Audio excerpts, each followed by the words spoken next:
Oi, meu nome é Jorge Cruz, eu sou professor de matemática e essa é a terceira parte dos vídeos de exercícios sobre matemática financeira. Aqui nessa primeira página eu não estou trazendo um exercício, né? Mas é porque eu preciso comentar sobre isso para poder vocês entenderem a questão que eu vou trazer a seguir, certo? Que é uma questão do Enem. Então fica aí, assiste até o fim para você ver como é que as questões do Enem aparecem usando aí a matemática financeira que a gente aprende dentro da escola. Primeira coisa, vamos aprender a isolar as variáveis, né? Outras variáveis. Porque aqui na fórmula dos juros simples, aqui é juros simples, certo? Juros simples. Você tem o J isolado, que é o próprio juros. Ele é que está isolado. Mas como é que ficaria se fossem outras variáveis isoladas? Por exemplo, nem sempre a questão vai chegar e perguntar para você qual o juro calculado em cima de um capital com a taxa tal e um tempo específico. Nem sempre vai ser os juros que vai ser o interesse. Às vezes ele vai te dar os juros e você vai ter que encontrar o capital, por exemplo, ou a taxa, ou o tempo. E você, se não souber fazer essa substituição de forma correta, de nada serve a fórmula, porque você só vai ter a fórmula para determinar, por exemplo, os juros. E nem todas as questões vão vir pedindo juros, né? Algumas pedem outras variáveis. Então, o interessante é que você aprenda a fazer o isolamento das outras variáveis. No caso dos juros simples, é bem tranquilo, porque, por exemplo, se você quiser determinar o capital, né? Tá aqui o capital. Você passa o I para o outro lado dividindo e o T também para o outro lado dividindo. Então, no caso, você vai passar essa parte aqui para o outro lado dividindo. Então, nós teremos juros dividido para a taxa vezes o tempo. Se você quiser isolar, por exemplo, o I, a taxa, basta que você passe o C e o T para o outro lado dividindo. Então, nós teremos juros igual, aliás, taxa igual a juros dividido por C vezes T. E se você quiser o tempo isolado, você vai ter juros dividido sobre C vezes I. Bem tranquilo. Então, você aqui... tem uma questão que vai pedir para a gente calcular a taxa de aplicação em juros simples de certo capital durante certo período de tempo, e os juros que rendeu foi tanto, só eu não sei a taxa. Então você faria isso. Só que não precisa você decorar todas essas fórmulas, né? Porque todas essas três aqui estão dentro dessa primeira formulazinha dos juros. Agora, o interessante é quando a gente vai falar sobre juros compostos. Aí é que o negócio pega. Porque aqui, tanto... Bom dia, Galo. Tanto no J, no C, no I e no T, o que a gente está usando é só multiplicações e divisões, né? Multiplicação, divisão, multiplicação, divisão, multiplicação, divisão. Aqui também tem uma multiplicação e divisão porque a taxa está em porcentagem e a porcentagem é uma divisão por 100. Então também tem divisão aqui. Mas o interessante é que as operações que a gente usa são só a multiplicação e a divisão. Já quando você vem para trabalhar juros compostos, o negócio muda um pouco. Quando você vai isolando, dependendo da variável, você vai encontrar umas operações um pouco estranhas, né? Não é tão costumeiras. Por exemplo, se você vai isolar o C, significa que tudo que está multiplicando C vai passar para o outro lado dividindo. Então, nós teremos montante dividido para 1 mais a taxa elevado ao tempo, certo? Quando você vai isolar o I, por exemplo, você tem que passar o C dividindo, né? Vamos passar primeiro o C dividindo. Então, nós teremos montante sobre C. Aí agora você passa o T em forma de raiz, certo? Então vai ficar 1 mais I igual a raiz t de m sobre c. E no final você passa o 1 para o outro lado subtraindo. Então, o i é igual a raiz t de m sobre c menos 1. Menos 1 fora da raiz, tá bom? Então, nós teríamos essa formulazinha aqui e essa formulazinha aqui para o i. Agora, meu amigo, quando você vai isolar o t é que é o negócio.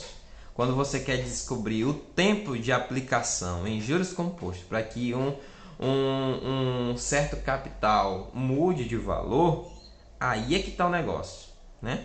Porque você pode até passar o c para o outro lado dividindo. E nós teríamos, por exemplo, 1 mais a taxa elevada a t igual a m sobre c. O problema é você conseguir passar o i para o outro lado sem passar o t primeiro.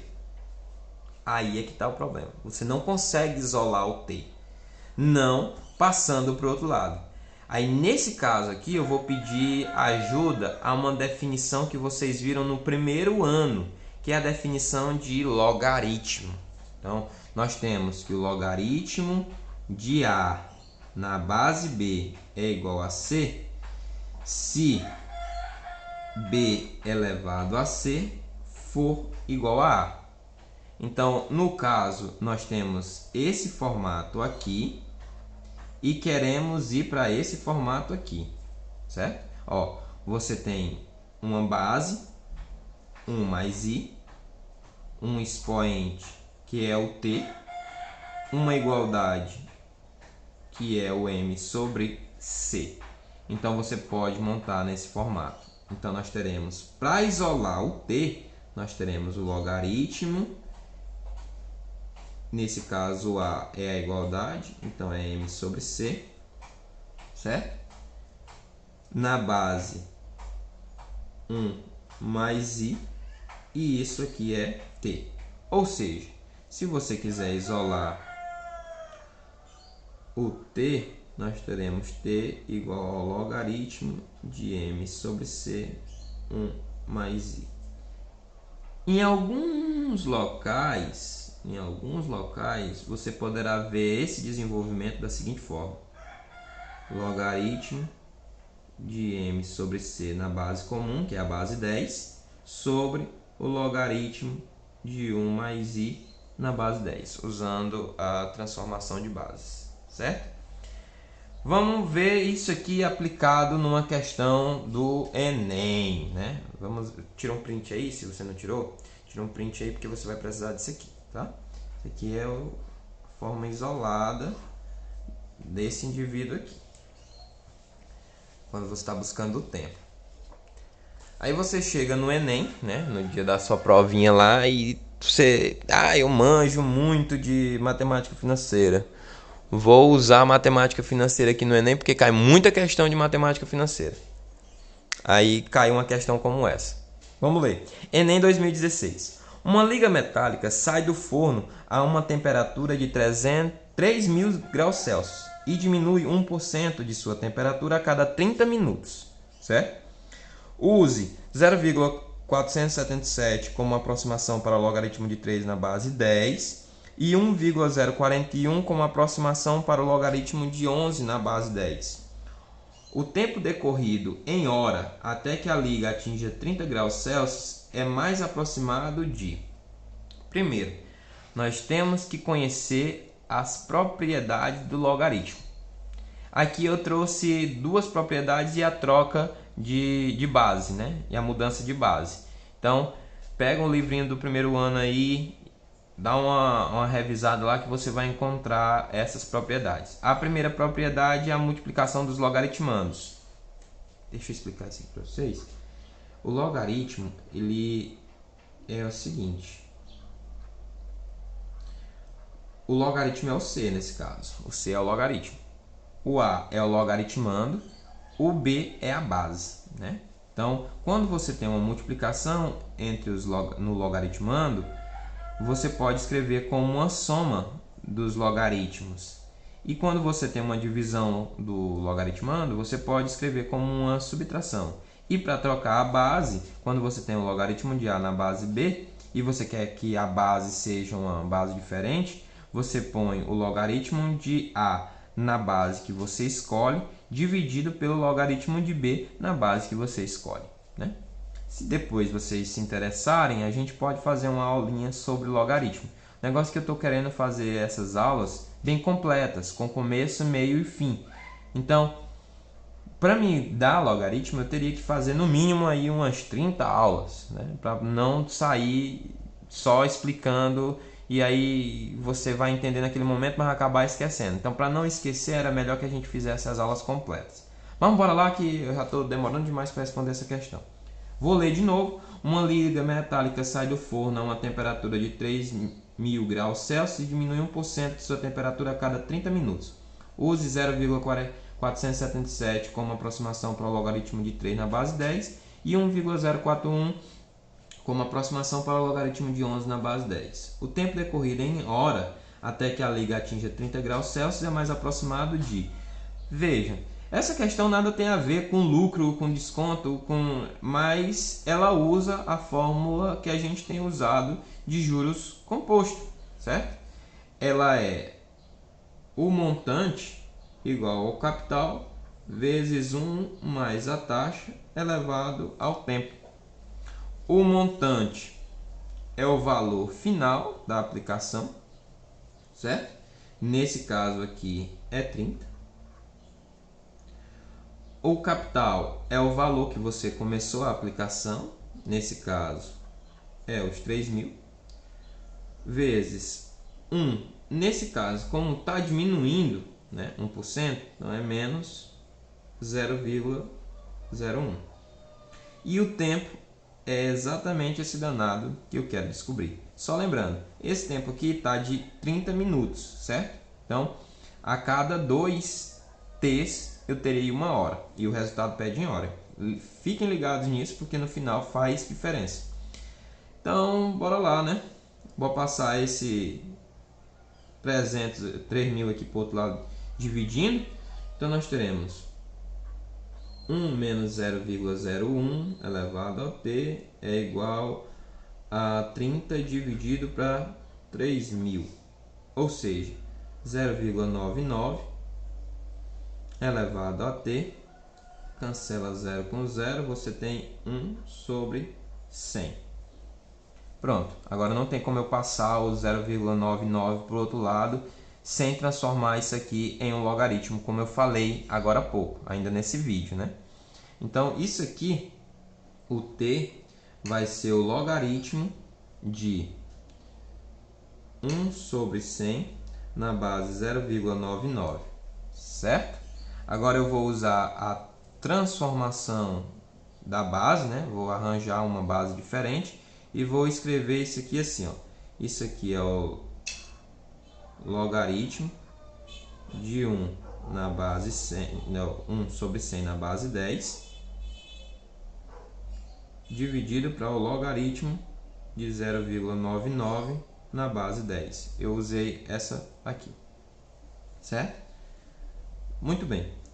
Aqui no logaritmo de 100 na base 1 sobre 100 na base 10, nós sabemos que esse logaritmo de 1 sobre 100 na base 10 é igual a x. Vamos determinar esse x aí.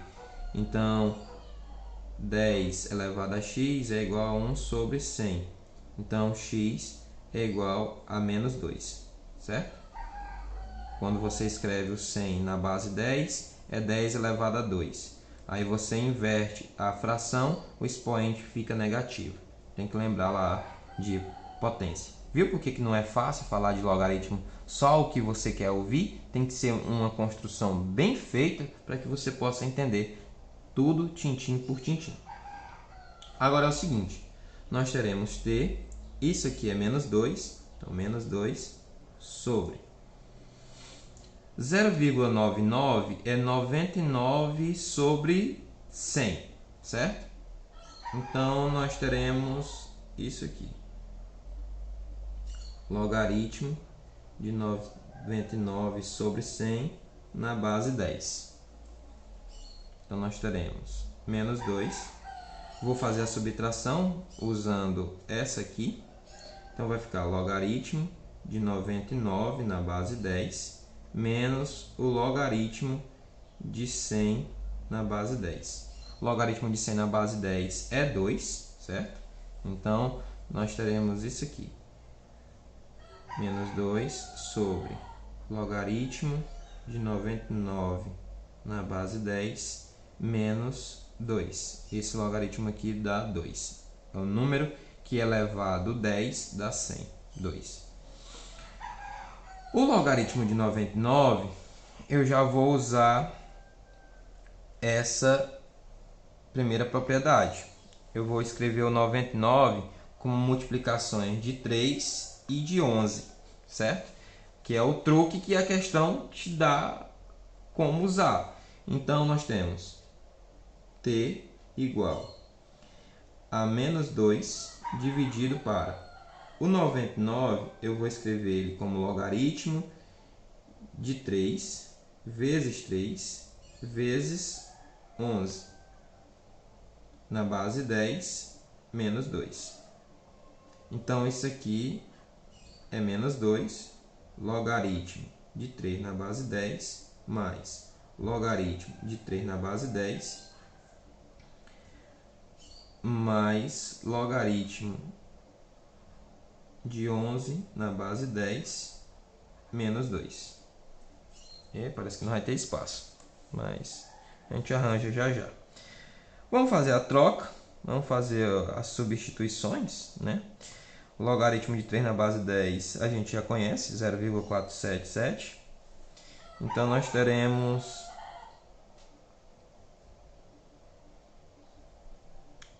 menos 2, já tinha esquecido o sinal, menos 2 sobre 0,477 mais 0,477 mais 1,041 menos 2. Ok. Tira um print aí, eu vou virar um pouquinho a página aqui. Não, vou virar não, vou usar uma outra folha aqui. Só para fazer essa somazinha aqui, não vai fazer um... Não é possível que vocês se percam, não. Vamos fazer a soma e a subtração, certo? Quando você soma esses indivíduos e subtrai de menos 2, o resultado que você tem é o seguinte. T é igual a menos 2 dividido para... Somando, né? Você soma 0,47 com 0,47 mais 1,041 e subtrai de 2. Certo? Você vai fazer isso. Vai somar esses valores bem aí. E quando você subtrai do menos 2, você fica com menos 0,05. Faz isso aí na calculadora que você vai entender. Aliás, não faz na calculadora não, porque essa questão é do Enem, então você teria que fazer a soma e a subtração mesmo na base do cálculo. Isso é uma questão do Enem, viu? Então, aqui quando você divide, vamos igualar as casas, né? Então aqui eu vou multiplicar por 1000. E aqui também em cima eu vou multiplicar por 1000 para me trabalhar só com o número inteiro. Então vai ficar menos 2000 dividido para menos 5. E isso aqui é 400. Então o T é 400.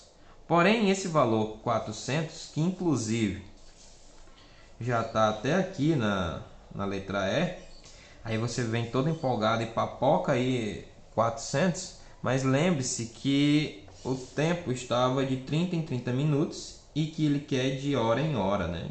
Em horas. Então, a cada 2 de 30, você tem 1 hora. Ou seja, você tem que pegar o 400, que foi o resultado que você encontrou aqui, e dividir por 2. E o resultado é 200. Se lhe interessa, né? Eu acredito que interessa. Por favor, tira um print aí do resultado, né? É daqui para cá, para cá, para cá, para cá, para cá, para cá. E daqui você vem para cá para cima. E o resultado é 200. Ficou um pouco desorganizado, porque a questão é um pouco grande, para trabalhar ela aqui fica chato. Mas Basicamente é isso aí. Qualquer dúvida eu repito depois, se alguém pedir, com um pouco mais de atenção. Muito obrigado por acompanhar até aqui. Tamo junto, é nóis. Até loguinho.